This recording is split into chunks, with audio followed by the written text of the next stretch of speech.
اعوذ باللہ من الشیطان الرجیم بسم اللہ الرحمن الرحیم ولما رجع موسى إلى قومه غضبان آسفا قال بئس ما خلفتموني من بعدي أجلتم أمر ربكم وألقى الألواح وأخذ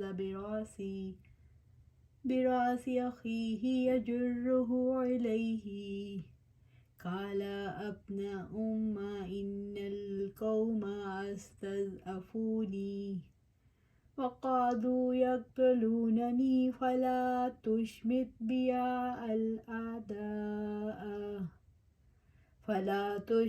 بي الأعداء ولا تجعلني مع القوم الظالمين.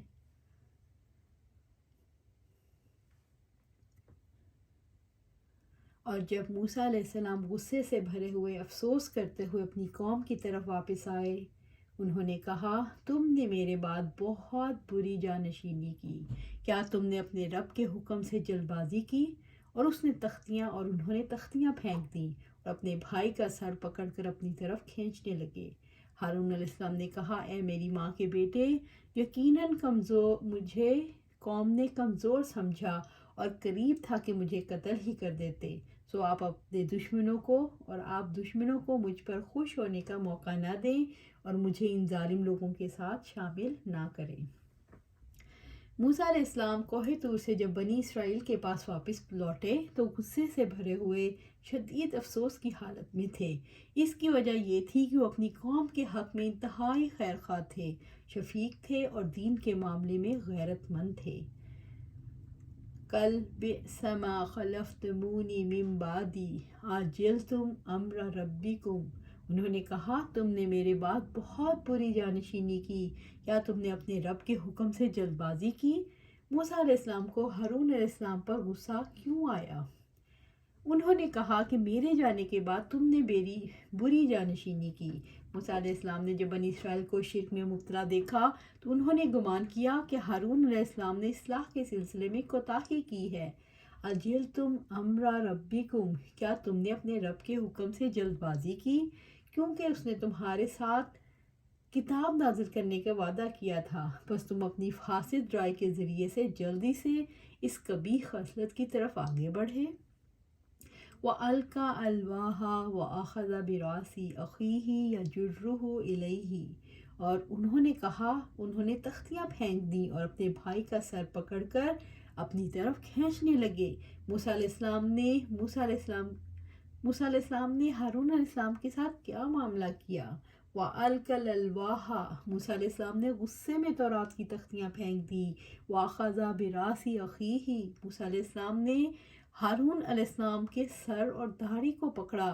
یجرہ الیہ، انہوں نے اپنی طرف کھینچا اور کہا، قال یا ہارون ما منعک اذ رأیتہم ضلوا الا تتبعانی افعصیت امری. موسیٰ علیہ السلام نے کہا، اے ہارون علیہ السلام، تم نے جب انہیں دیکھا کہ وہ گمراہ ہوئے تو کس چیز نے تمہیں روکا کہ تم میری پیروی نہ کرو؟ تو کیا تم نے میرے حکم کی نافرمانی کی؟ سورۃ طٰہٰ آیا 92 اور 93. یعنی تم نے میرے اس حکم کی نافرمانی کی. اخلفنی فی قومی واصلح ولا تتبع سبیل المفسدین. تم نے میری قوم میں میرے جانشین رہو اور اصلاح کرنا اور فساد کرنے والوں کے راستے کی پیروی نہ کرنا. سورۃ الاعراف آیا 142. قال ابن ام ان القوم استضعفونی وقعدوا یقتلوننی. قال ابن ام، کہا اے میری ماں کے بیٹے. ہارون علیہ السلام ماں اور باپ دونوں کی جانب سے موسیٰ علیہ السلام کے بھائی تھے، صرف ماں کا ذکر دل کو نرم کرنے کے لیے کیا گیا. قال یا ابن ام لا تأخذ بلحیتی ولا براسی انی خشیت ان تقول فرقت بین بنی اسرائیل ولم ترقب قولی. ہارون علیہ السلام نے کہا، اے میری ماں کے بیٹے، تم میری داڑھی نہ پکڑو اور نہ ہی میرے سر کو، یقیناً میں اس سے ڈرا کہ تم کہو گے تم نے بنی اسرائیل میں پھوٹ ڈال دی اور تم نے میری بات کا انتظار نہیں کیا۔ سورۃ طٰہٰ آیا 94۔ ان القوم استضعفونی، یقیناً قوم نے مجھے کمزور سمجھا، یعنی جب میں نے ان سے کہا وَلَقَدْ قَالَ لَهُمْ هَارُونُ مِن قَبْلُ يَا قَوْمِ إِنَّمَا فُتِنْتُمْ بِهِ وَإِنَّ رَبَّكُمُ الرَّحْمَنُ فَاتَّبِعُونِي وَأَطِیعُوا أَمْرِی۔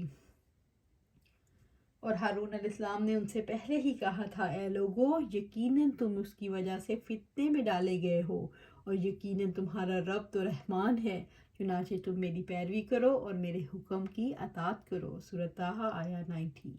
وَقَعَدُوا يَقْتُلُونَنِی، اور قریب تھا کہ مجھے قتل ہی کر دیتے، یعنی آپ مجھے خطا کار نہ سمجھیں۔ فَلَا تُشْمِتْ بِیَ الْأَعْدَاءَ، سو آپ دشمنوں کو مجھ پر خوش ہونے کا موقع نہ دیں، میرے ساتھ برا سلوک کر کے میرے دشمنوں کو مجھ پر ہنسنے کا موقع نہ دیں۔ ہارون علیہ السلام نے کہا، مجھے بچھڑے والوں میں شامل نہ کریں، یعنی مجھے ظالم لوگوں میں شامل کر کے میرا ساتھ ان جیسا معاملہ نہ کریں۔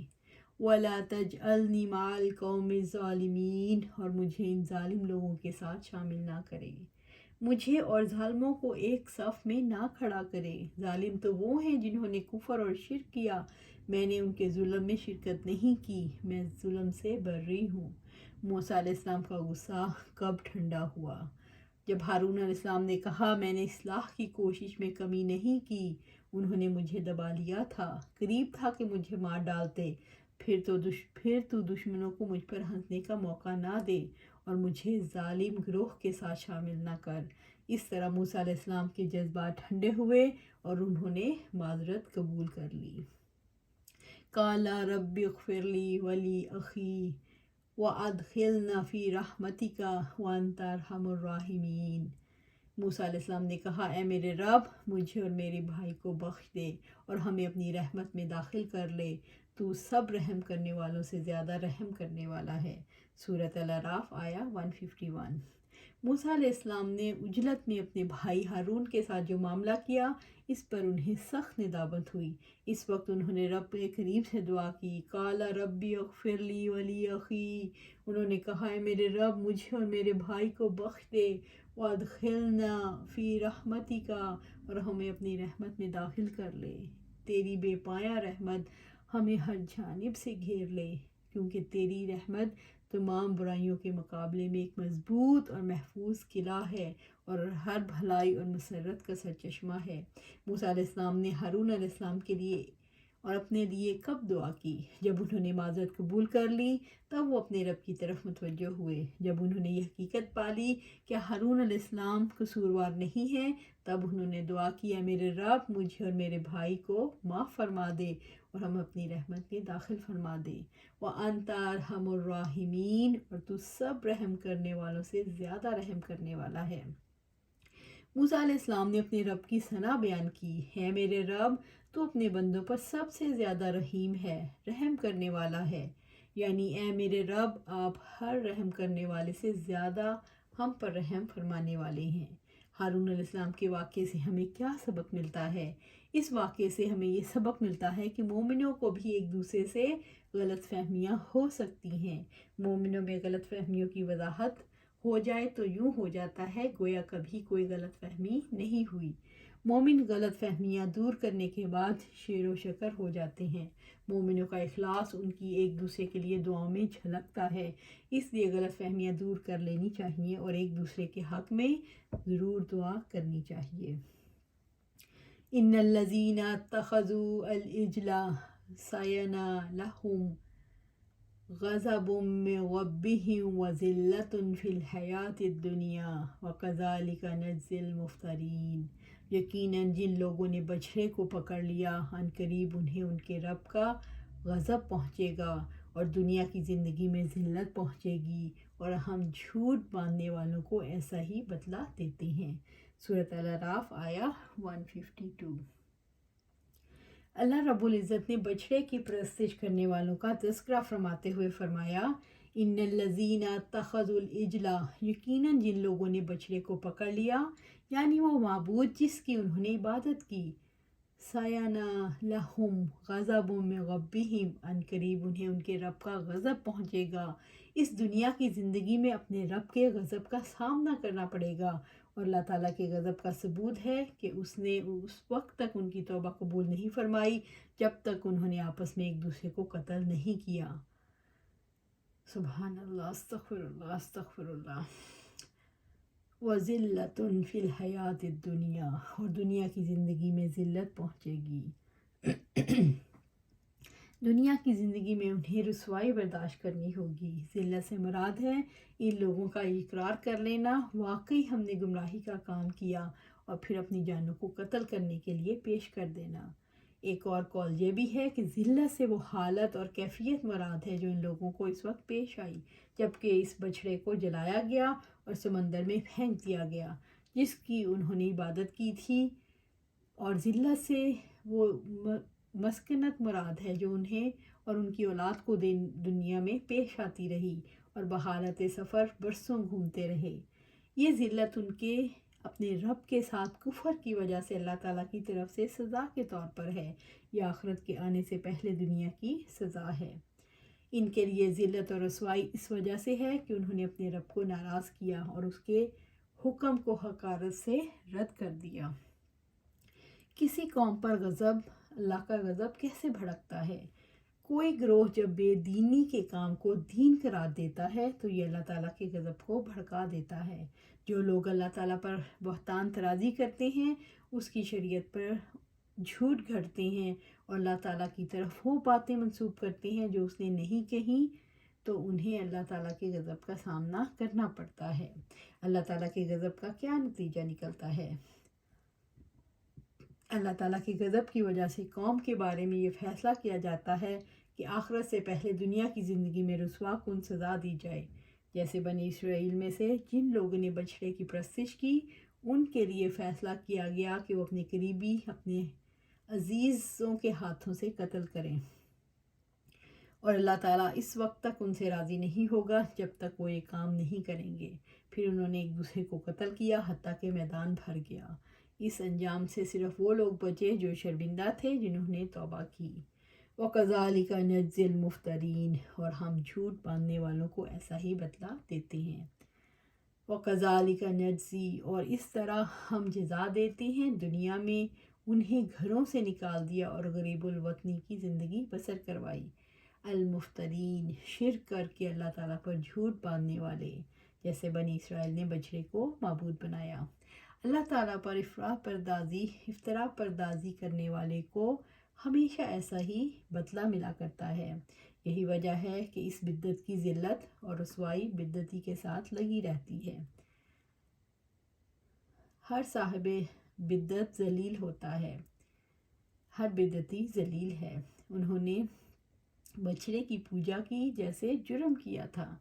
انہوں نے اللہ تعالیٰ کی دین کا انکار کرتے ہوئے یہ کام نہیں کیا، بلکہ اللہ تعالیٰ کو معبود مانتے ہوئے اس کے دین پر ایمان لاتے ہوئے کیا تھا۔ سامری نے تو یہاں تک کہہ دیا تھا، میں نے خواب میں جبرائیل علیہ السلام کو دیکھا، ان کے گھوڑوں کے نقش قدم سے مٹی اٹھائی اور بچڑے کے اندر ڈالی تو بولنے لگا۔ اس قسم کی نسبت اللہ تعالیٰ پر جھوٹ باندھنا ہے، اس لیے اسے افطرا پردازی کہا گیا۔